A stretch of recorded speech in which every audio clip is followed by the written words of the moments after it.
Ku menemukan dirimu. 050.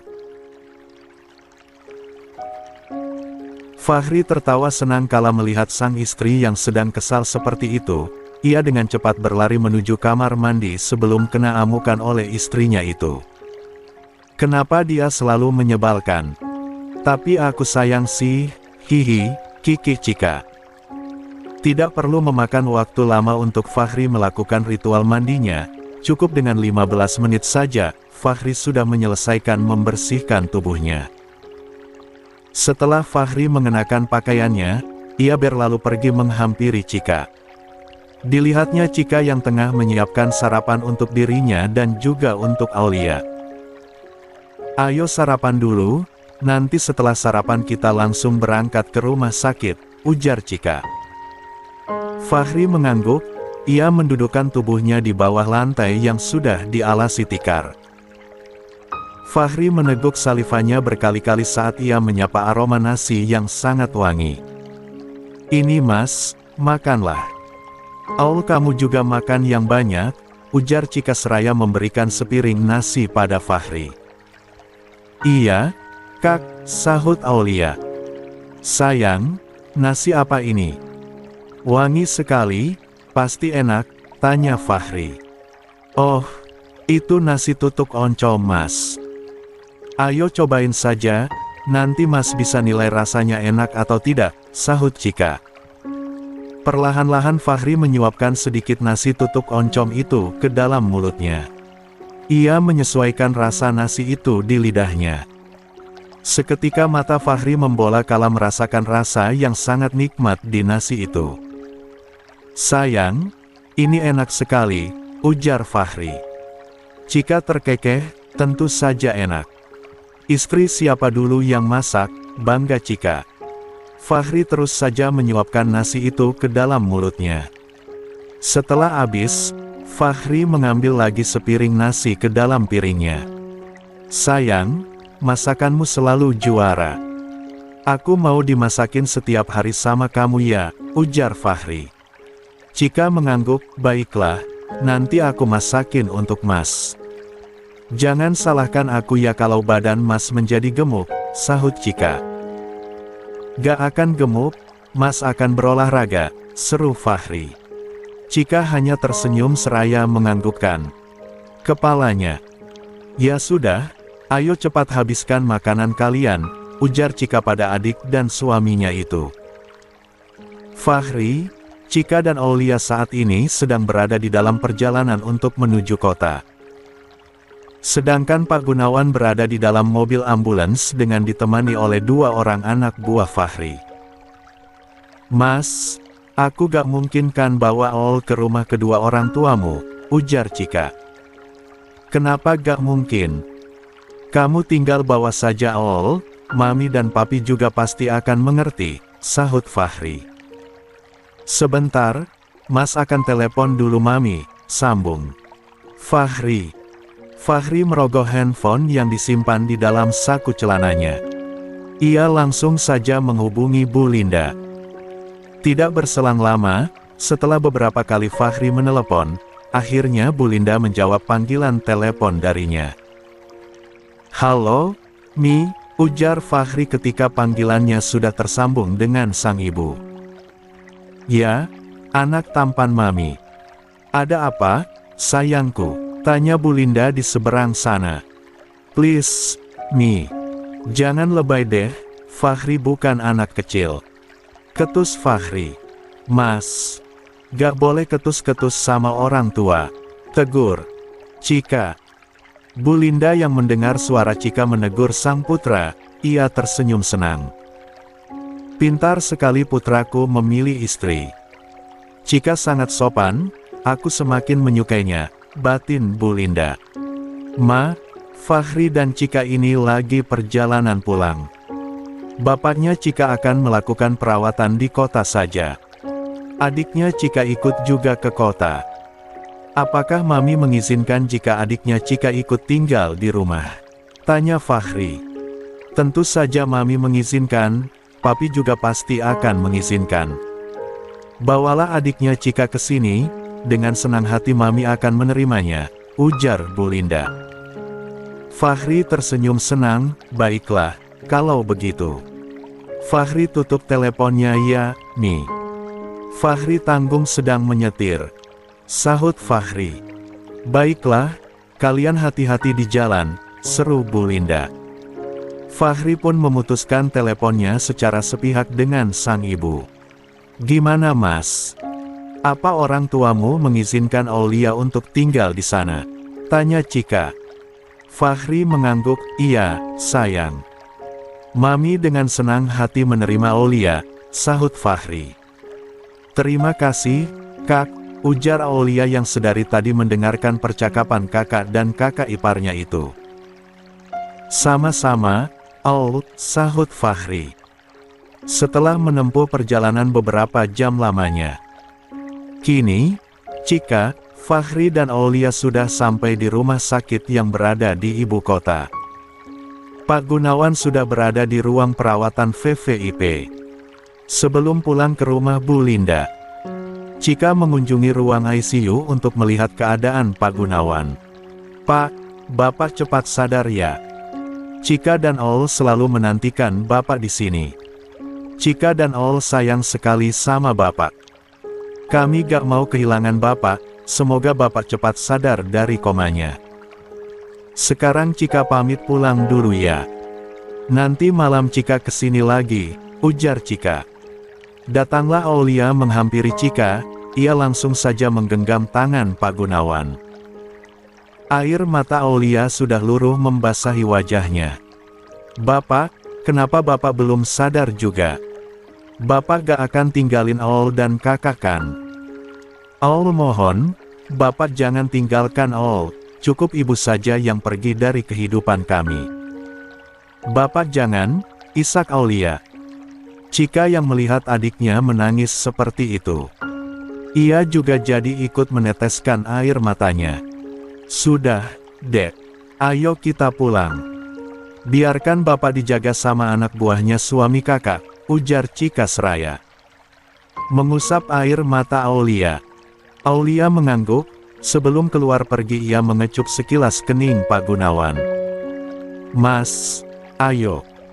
Kita pulang sekarang, ajak Cika ketika sudah berada di hadapan Fahri. Fahri mengangguk, iya, ayo sayang, sahutnya. Singkat cerita, Fahri, Cika, dan Aulia, mereka saat ini sudah tiba di kediaman Pak Laswardi. Aulia tertegun saat melihat rumah yang sangat mewah. Nan megah. Masya Allah, ini rumah apa istana? Besar sekali. Biasanya aku selalu melihat rumah ini hanya di televisi saja. Sekarang aku bisa melihat rumah mewah ini dengan mata kepalaku sendiri, batin Aulia. Aul, ayo. Kenapa kamu hanya berdiam diri di situ? Ujar Fahri. Aulia terkesiap, dengan cepat ia berjalan menghampiri Cika dan menggandeng tangan Cika dengan sangat erat. Kakak, aku takut, bisik Aulia pada Cika. Takut? Takut kenapa? Orang tuanya suami kakak pada baik. Jangan takut, sahut Cika menenangkan sang adik. Mereka pun melangkahkan kakinya ke dalam rumah. Dilihatnya Bu Linda yang tengah duduk di atas sofa ruang tamu seraya memainkan handphonenya. Mami, Fahri pulang, ujar Fahri. Bu Linda mendongakkan kepalanya ke arah pintu. Senyum Bu Linda mengembang saat melihat menantu kesayangannya datang. Sayang, kamu sudah sampai, ayo sini duduk, antusias Bu Linda pada Cika. Mami, kok Fahri gak disambut sih? Ujar Fahri. Cika pun mendudukkan tubuhnya di samping Bu Linda. Cika, Mami senang ternyata kamu itu menantu Mami. Mami mau tanya sama kamu boleh? Tanya Bu Linda. Cika mengangguk, boleh Mi, sahutnya. Tidak bisa dipungkiri, jantung Cika mendadak berpacu dengan sangat cepat. Ia takut jika Bu Linda akan bertanya yang macam-macam yang membuat dirinya tidak bisa menjawab. Berapa lama kamu dan Fahri menikah? Tanya Bu Linda. Kurang lebih 4 atau 5 bulan, Mami. Cika lupa, cicitnya. Bu Linda membulatkan matanya sempurna. Apa? Kenapa kamu gak beritahu Mami? Jadi waktu kita bertemu pertama kali itu, kamu sudah menikah dengan Fahri? Tanya Bu Linda. Cika mengangguk kecil. Iya, Mami, sahutnya. Astagfirullah, Cika. Kamu ini kesal Bu Linda. Cika hanya bergeming, ia tidak mampu untuk membuka suaranya. Lalu, kenapa kalian bisa menikah? Tanya Bu Linda. Cika terdiam beberapa saat, ia tersenyum kikuk seraya menatap Bu Linda. Anu Mami, kami menikah karena dipaksa oleh warga, ujar Cika pelan. Bu Linda lagi-lagi membulatkan matanya seakan ingin copot dari tempatnya. Apa? Kalian menikah dipaksa oleh warga? Jangan bilang kalian melakukan sinhah, teriak Bu Linda seraya melotot. Glek. Cika menelan ludahnya susah payah. Bu, bukan seperti itu Mami. Cika dan Mas Fahri. Bu Linda terus saja memicingkan matanya pada Cika. Lalu apa? Gak mungkin kalian tiba-tiba dinikahkan begitu saja. Pasti kalian melakukan sesuatu yang tidak-tidak hingga kalian dinikahkan paksa oleh warga, ujar Bu Linda. Cika menghirup nafasnya dalam-dalam sebelum menjelaskan semuanya. Mami, Cika dan Mas Fahri gak melakukan hubungan yang dilarang oleh agama. Cika dan Mas Fahri bisa menikah itu karena Mas Fahri yang gak sengaja jatuh ke dalam sawah, lalu menimpa tubuh Cika. Setelah itu, datanglah warga, lalu mereka menuduh kami melakukan zina. Cika dan Mas Fahri dibawa ke kantor kepala desa, lalu dinikahkan secara paksa di sana, jelas Cika. Sungguh, Cika dan Mas Fahri gak melakukan zina, ujar Cika lagi. Bu Linda bergeming dengan pandangan yang menatap lurus ke depan. Sepersekian detik kemudian, Bu Linda menolehkan kepalanya ke arah Cika. Ya ampun, baik sekali tetangga kamu, sayang. Mereka mau menikahkan anak orang lain begitu saja. Mami sepertinya harus kasih imbalan pada mereka yang telah menikahkan kamu dengan putra Mami, sahut Bu Linda. Cika tertegun dengan mata yang membola, bisa-bisanya ibu mertuanya itu akan memberikan imbalan pada orang-orang yang telah menghakiminya. Mami, kok malah mau memberi imbalan? Mereka sudah main hakim sendiri dan menikahkan Cika dengan Mas Fahri secara paksa, mana nikahnya nikah siri lagi, ujar Cika. Sekarang giliran mata Bu Linda yang membola ketika mendengar penuturan Cika. Apa? Jadi kalian masih nikah siri? Oh, no.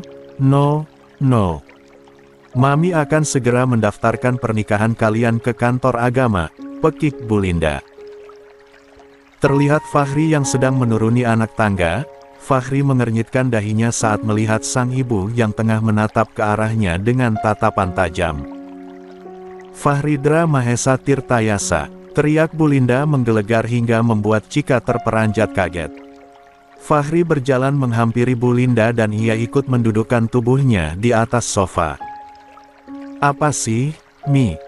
Kenapa Mami teriak-teriak? Tanya Fahri seraya menatap wajah sang ibu. Bu Linda beranjak dari duduknya, lalu ia menjewer telinga Fahri dengan sangat kencang, hingga membuat Fahri teriak kesakitan. Sakit, Mi, teriak Fahri menggelegar. Cika hanya terkekeh ketika ia melihat sang suami yang tengah dijewer oleh Bu Linda. Cepat daftarkan pernikahan kalian ke kantor agama. Kamu itu gimana sih Fahri? Kenapa malah menikah siri? Apa agar kamu bisa menikah lagi, Lalu mempunyai 2 istri, sentak Bu Linda bertanya. Cika dan Fahri membulatkan matanya sempurna. Cika menatap Fahri dengan wajah judesnya. Gak, aku gak mau mempunyai madu, awas saja kalau kamu menikah lagi. Ancam Cika melotot. Fahri dibuat pusing dengan semuanya, kenapa ibunya itu bisa mengetahui pernikahan dirinya dengan Cika. Mi, lepasin dulu jewerannya, telinga Fahri sakit, ringis Fahri. Bu Linda yang merasa kasihan pada putranya itu, ia melepaskan jewerannya pada telinga Fahri.